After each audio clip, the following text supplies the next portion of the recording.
I guess I just want to start by saying that part of the inspiration for this episode was a conversation I had with Dr. Daryl Ray about Enneagrams. In short, I've always kind of dismissed Enneagrams as sort of like pseudoscience, but there was a counselor that I really respected that kind of invited me to take another look. And she sort of explained it this way. She said that your Enneagram is not like your personality type. It's more your target. It's aspirational. It's something that like matches your abilities and skills, but that you're actively working to strive towards. I've been trying to wrap my head around that all week, but Emily, I guess I wanted to kind of check in and see if that resonated for you at all. I think Enneagrams are an interesting concept, but I think one thing that kind of puts them in the pseudoscience category for me is they don't work in all cultural or personal contexts. And I don't know, I kind of see them like astrology, like, oh, that's interesting. If you really are into it, that's fine. It's not real, but if you love reading about patterns or, I don't know, pieces of identity and feel like it resonates for you, that's fine with me. Yeah, I think I feel that way about a lot of personality testing, at least once we get into the counseling office. Like it's one thing when you are in like HR and you're trying to match people to different positions, or if you're doing different types of like psychological research. I should say here that there are a lot of personality tests that are much more valid and much more reliable than Enneagrams actually are. But ultimately, how do you feel about just personality types in therapy, but particularly just knowing that so much of our audience is coming from a church culture that is really eager to label people as the nurturer, the protector, the blue or the gold or the 7 with a wing of whatever the fuck. I don't know. I know I'm a Miranda and a Ravenclaw, and that's about as far as I can take it. What about you? I just think it goes back to like, this is kind of made up. And if everything is made up, then it can be interesting. Sure. But I guess there's certain pieces of, I don't know, a formal identity track that are entertaining, but not really scientific. I think especially in a therapy context, if it's helpful for your self-understanding and self-exploration, great. But even in, I think, the HR world, so many of these tests, once they're validated outside of the context that they're made in, they're found to be unreliable and sort of self-validating.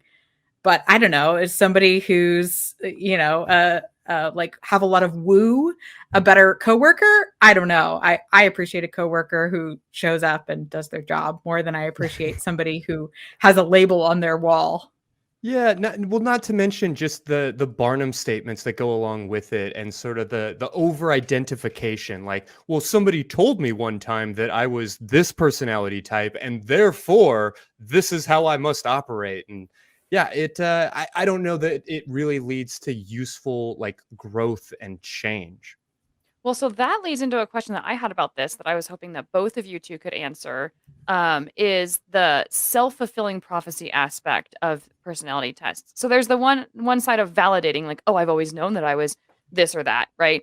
But then there's also, oh, because I got this in a personality test, now I'm going to start sort of emulating those behaviors or focusing more on those behaviors. What are your guys' thoughts on that? Yeah, I feel like it's problematic. Like I appreciate the aspirational aspect to it. Like I like the notion of being able to say this matches my skill set, and so maybe I can lean into sort of the more noble aspects of this particular factorial analysisly grouped, idea, and maybe be aware of some of the pitfalls that like commonly go along with it. But I think I'm with you, Emily. Like, I just don't consistently see any useful outcome data suggesting that these strategies lead to anything good. Yeah, and I think we should always be suspicious of anything that would increase productivity in the service of capitalism. Yeah. So anything that's like put in a corporate context to like work better, I'm like, no thanks, I'm good. We don't need any of this.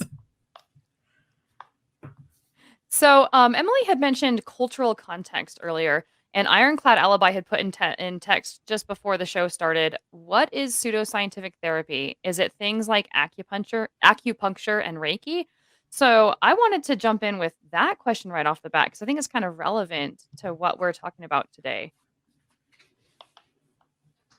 Yeah, I guess I'll say that, I don't know that those modalities in particular are showing up often in the counseling office, but there is a lot of, I know so many therapists that have a master's degree in science and a deck of tarot cards right next to each other on the shelf.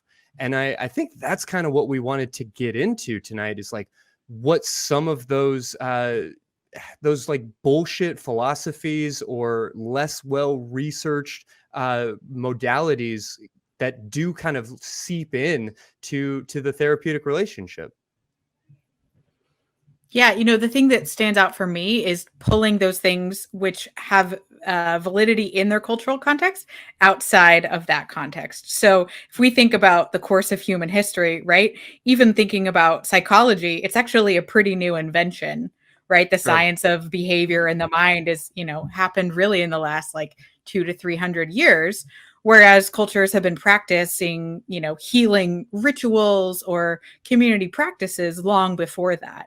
So I worry about white supremacy, right, or colonialism pulling things like Reiki or acupuncture outside of cultural contexts, and again, using them in the service of whiteness or capitalism, or kind of taking just the top piece of something like that and then calling it therapy or calling it, charging $300 an hour to a group in LA for something that I think, doesn't really have any validity in our culture, let alone in, a sort of more formal scientific method.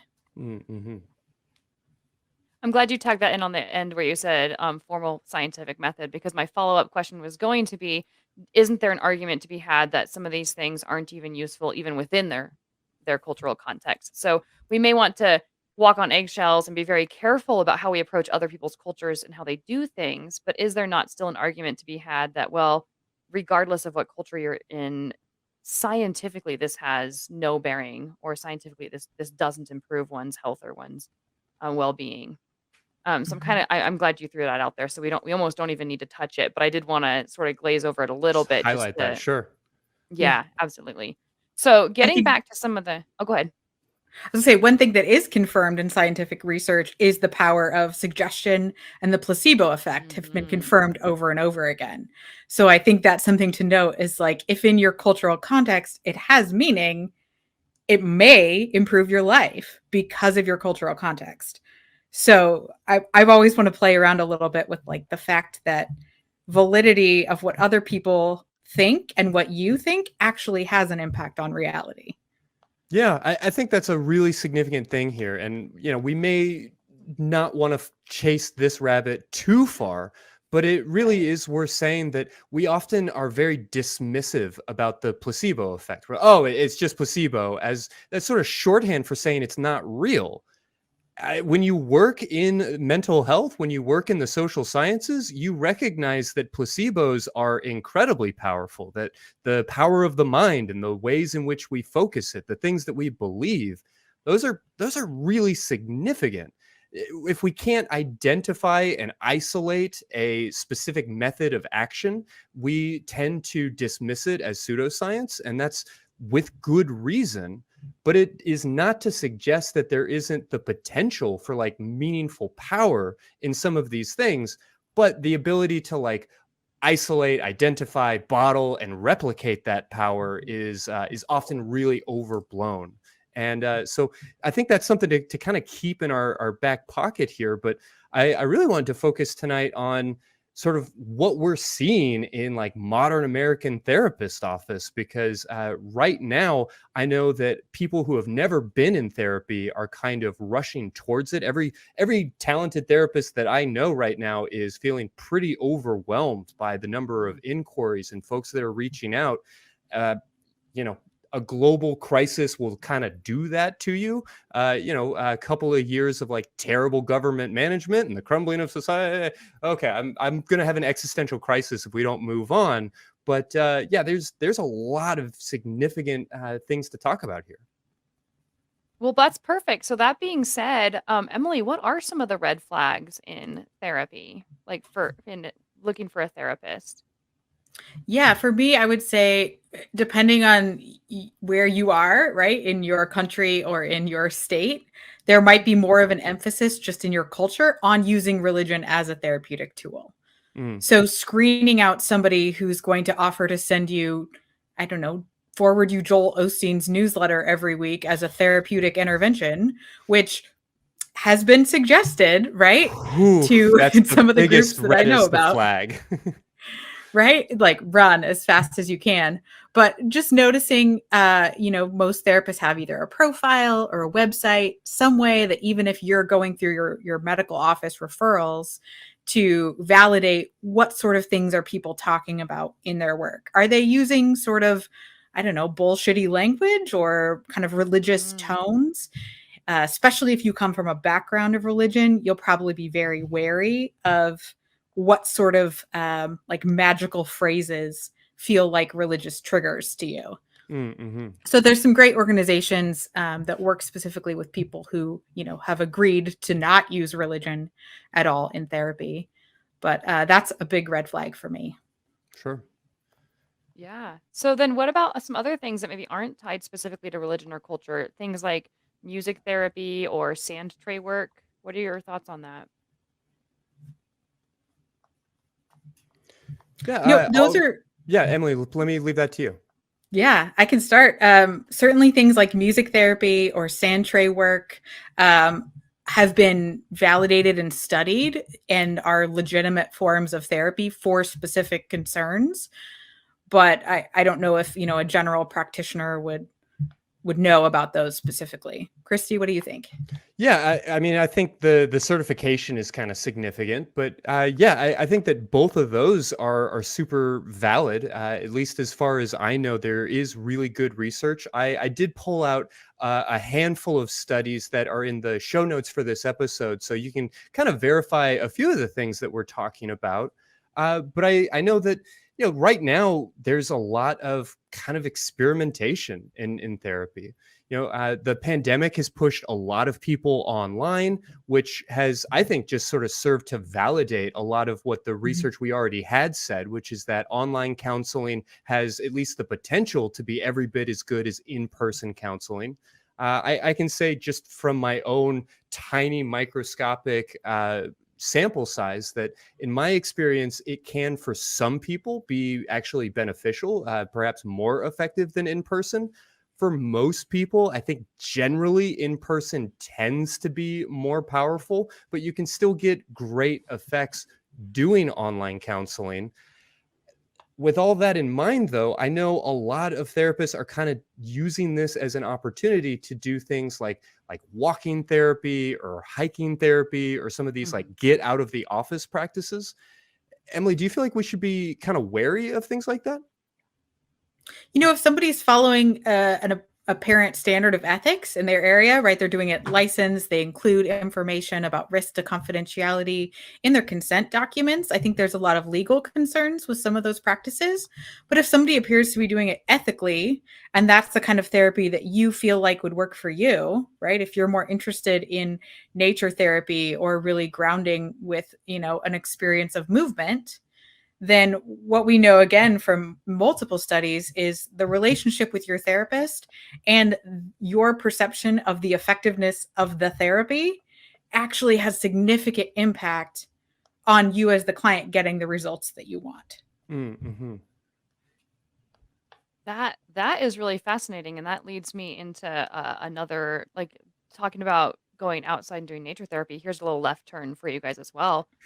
We on Secular Sexuality have been trying for a year now to talk to a therapist who offers Dungeons and Dragons process groups and appearing on the show. And we haven't gotten them on yet, but what do you think about that sort of out of the box modality? Again, I'm for out of the box as long as it's ethical it's useful to you, right? The client is ultimately the judge of whether or not something is working for them. And if it appears to be, useful in the context of the therapeutic theory, right? Maybe that person's theory is the power of stories to influence reality, right? So the stories we tell ourselves or the ways we interact with each other in like a D&D game or an Among Us game or something like that actually has the power to help us, role play different ideas, practice things that are more difficult if we were to think about going to a group face to face as ourselves, right? Like as people interested in talking about sex and having sex be a normal, healthy part of society and life, like we know the power of role play. We know the power of being able to try on different identities or try new things and fail and, find enjoyment or pleasure in ways that, I don't know, maybe are harder to find out in like other places, like going to the mall is like one way of finding enjoyment in life, and doing a therapy D&D group is another. Yeah, I'm super fascinated. I would love to learn more about that kind of strategy, because it definitely feels foreign to me as a therapist, but I can't dismiss it. I think that there could be a lot of value to it. But Emily, I wanted to return to something that you said earlier about some of that like kind of mystical language and some of those maybe like trigger terms or things that might be indicators.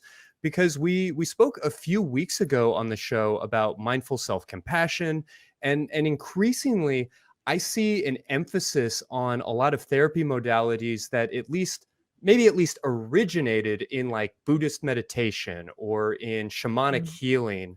And some of these actually have like an incredible body of research.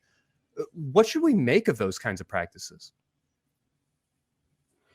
Yeah, again, I kind of go back to like, are they useful? Are they harmful? Are they practiced in a context that feels like it's what you want, right? Like the beauty of therapy is that there's so many things. If you're like, I want to work on this behavior pattern, and I like doing that through charts and tracking information and, really focusing on, right, like tracking my thoughts and feelings and how that impacts my behavior and well-being, go see a cognitive behavioral therapist. Like you're going to love it. And if you're like, I don't want to do any of that, I want to sit and talk about the past and my family and, like, great. There's going to be people who are really skilled at doing that. So thinking about meditation, right? Like, one, is it a practice that's useful to you? Try it.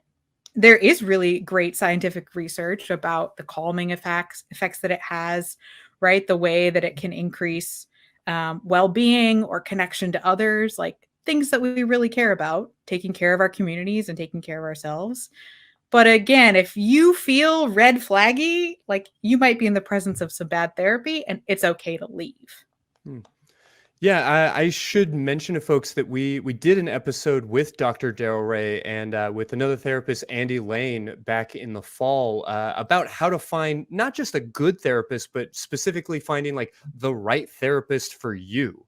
And no matter where you're watching this, if you feel like you are, pretty far away from a metropolitan area and you're worried about how do I find a like reliable secular therapist in my area, there is a great collection of resources. We're going to go over some more at the end, but I want to specifically mention that episode, which has already been linked in the show notes to this episode, where you can find a lot of good information about how to track down the right therapist and how to know that they're specifically the right therapist for you.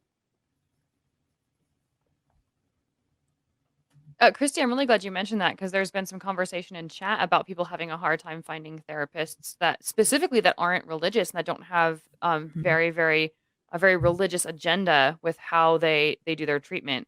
And so I just wanted to second that. And as these people in chat are chit chatting, to let you guys know that, yeah, there are options out there. They're significantly harder to find depending on where you live. So don't give up and keep trying. But also, I wanted to take that as an opportunity to just throw out there, we have open phone lines, and this conversation is going really good, and I'm sure that we could take it all the way through the episode, but some of this stuff in chat is really good to just kind of tackle a little bit more nuanced conversation about it. So if you guys feel the bravery to get on the phone lines, trust me, it's way easier than you think it will be. Give us a call now and chit chat with us. It's an easy conversation, but it will really help to keep that, like what you guys are talking about in chat, to be able to really tackle it live on the show. So yeah, don't be afraid. Give us a call.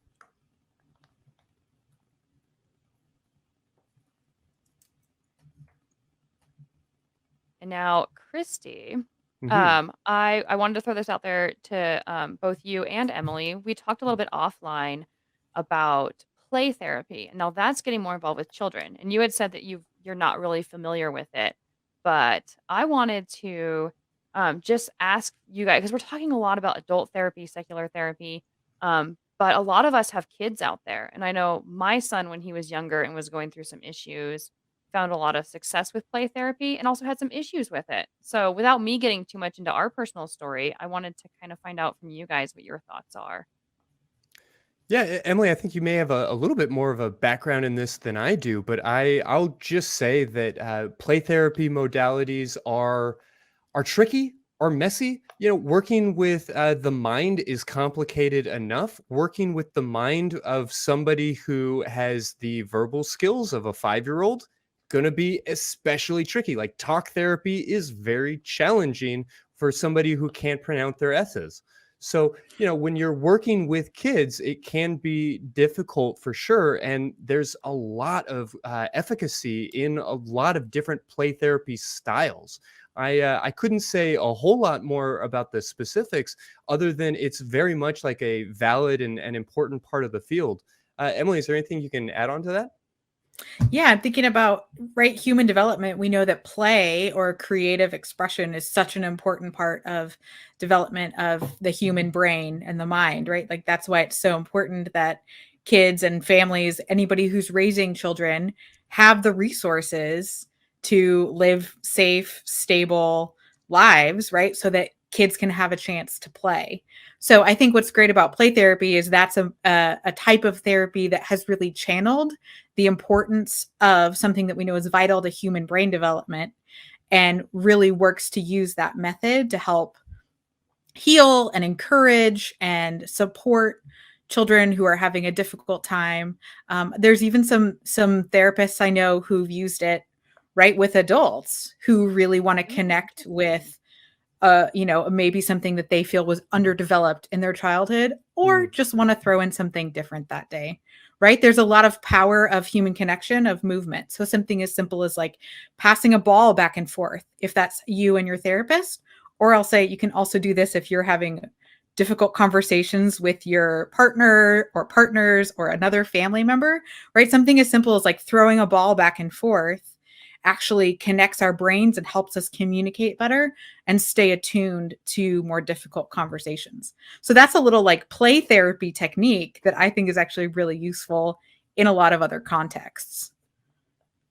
I like that. I think that's really good information. So we talk a lot about therapists that have maybe one or two approaches, and are those approaches good or bad? And overall, you've said, hey, as long as it's working and as long as it's ethical. So I want to know how you feel about counselors that double up their efforts. So counselors that double as mindfulness coaches or bring in things like meditation and yoga into the therapy office. And I'm even going to reverse that and say double as yoga coaches and bring therapy into the yoga classroom. What are your thoughts on that kind of stuff? I'll go ahead and acknowledge that I, as a therapist, actually partner with a yoga therapist. I have a childhood friend who is a certified yoga teacher trainer, I believe is the technical term. And she's actually was on this show like a million years ago and is incredible asset to my clients. I'm not myself trained in any sort of yoga. I'm actually quite awkward at it, but I find some value in it, and increasingly there is a lot of good data that shows us that we can use these I'm forgetting the particular acronym or what it means, but these types of like additional therapies, these sort of adjuncts that we can throw in. I think that there is a lot of value there. You know, like Emily's been saying, it kind of comes down to what resonates and what clicks. But in particular, when we bring in meditation or some of these other modalities to the therapy office, oftentimes the reason why they are uncomfortable is because they're working. Now, I Mm. don't want you to ignore what's going on in your body. I don't want anybody hearing this to say that, like, oh, well, everything inside of me feels like it's screaming, but, Christy Powell said that I should go forward. I'm not saying that at all. Listen to your body. If you are feeling anxious, if you're noticing some red flags, if something just isn't fitting for you, then let your therapist know that that's not working for you. But I do want to say that there's plenty of valid research showing that specifically things like mindfulness coaching, things like meditation coaching and yoga therapies and these different kinds of things can be really useful when paired with therapy. And if it makes you feel a little uncomfortable and you feel like you can, not like you're doing some huge straining power lift, but if you feel like you're doing just a little bit of a stretch and maybe it's a little bit challenging, but it kind of feels like a good burn, that might be something to really lean into.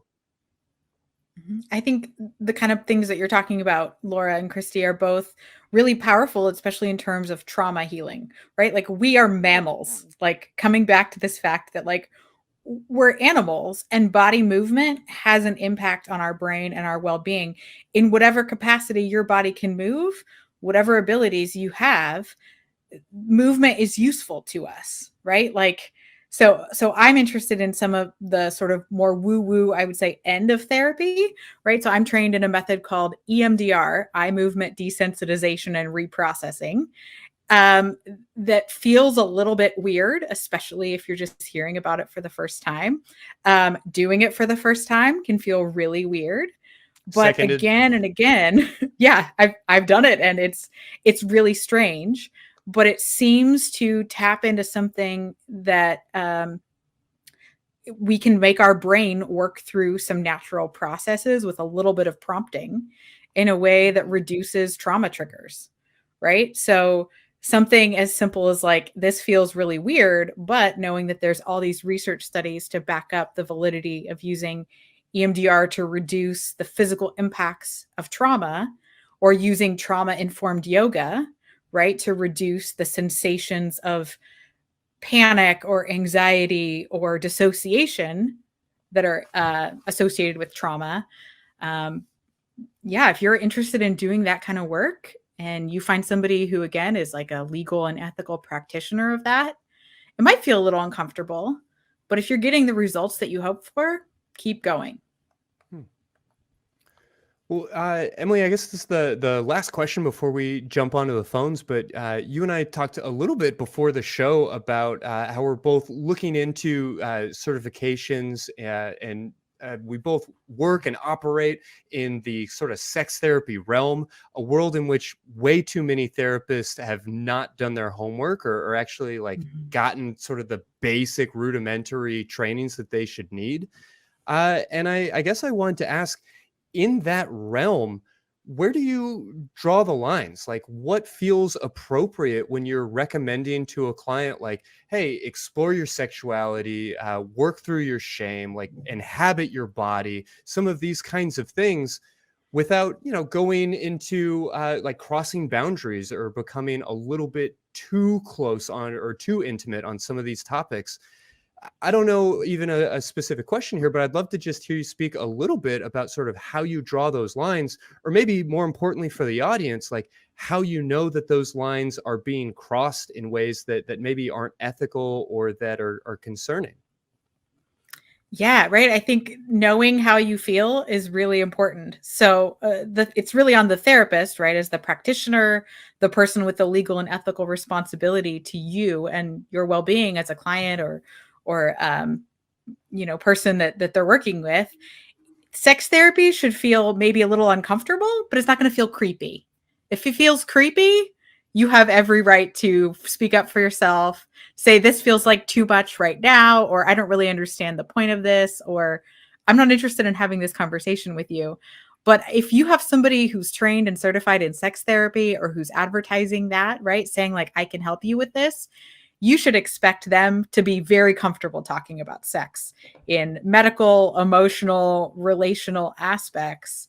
That's on them, right? To be the expert, and for you to rely on them to provide resources that fit your needs. Yeah, and I think I can echo that and just sort of draw the line at if you feel uncomfortable, tell your therapist, and they'll respond. And perhaps again, we should be willing to push against that discomfort gently.